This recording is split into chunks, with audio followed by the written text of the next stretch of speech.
Bus driver says the brakes weren't working, and that's why he couldn't stop. Wow, scary stuff. He just made it. We're getting our money's worth out of Chris Pollone tonight. He has That's like my car.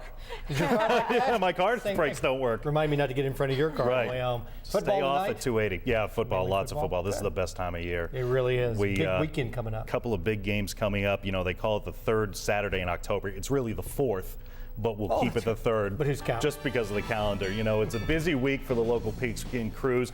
What do the Auburn Tigers and the Balloon Boy in Colorado have in common? You can watch me get stretch marks making this comparison in a couple of minutes.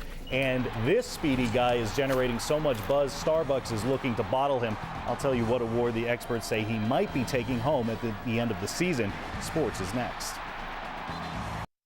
Now, NBC 13 HD Sports. So far this year, the Auburn Tigers season looks a lot like that Balloon Boy hoax. It got airborne in a hurry and came crashing down just as fast when everyone figured out exactly what was going on. The Tigers hoping to get their silver UFOs back in the air, so to speak, this weekend in Baton Rouge against their Bayou cousins.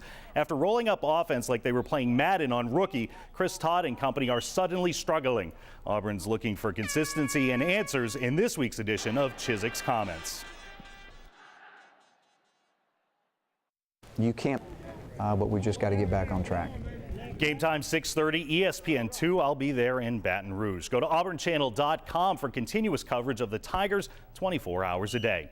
Nick Saban's head might explode if he hears us talking about individual awards in a team sport, but we're going to do it anyway. One of his players is topping a respected tracking poll for the Heisman Trophy, and it's not that dreamboat Greg McElroy. It's Rock'em Sock'em running back Mark Ingram. He of the 246-yard rushing performance this weekend. He tops the poll of 13 real-life Heisman voters on HeismanPundit.com.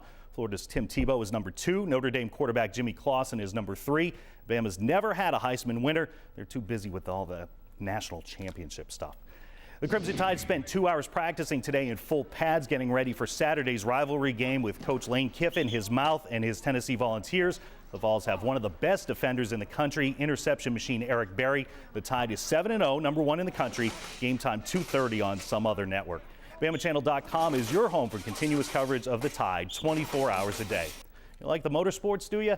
Well, good news. Talladega's fall race is fast approaching. The Sprint Cup drivers hit the track next week. The trucks will race on Halloween Day. In South Alabama, Mobile's Rick Crawford says he's got a truck that could make it to the finish line first.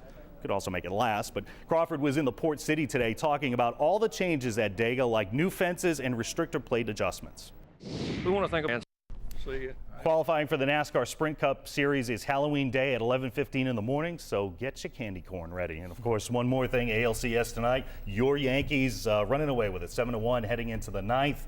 Looks like they might pull this one out, they maybe. might go to that World Series again. Terry Saban said Coach was out of the room during that, so it was okay. Right. Worked out. Good. Thanks, Chris. Good enough. Final look at your forecast when we come back.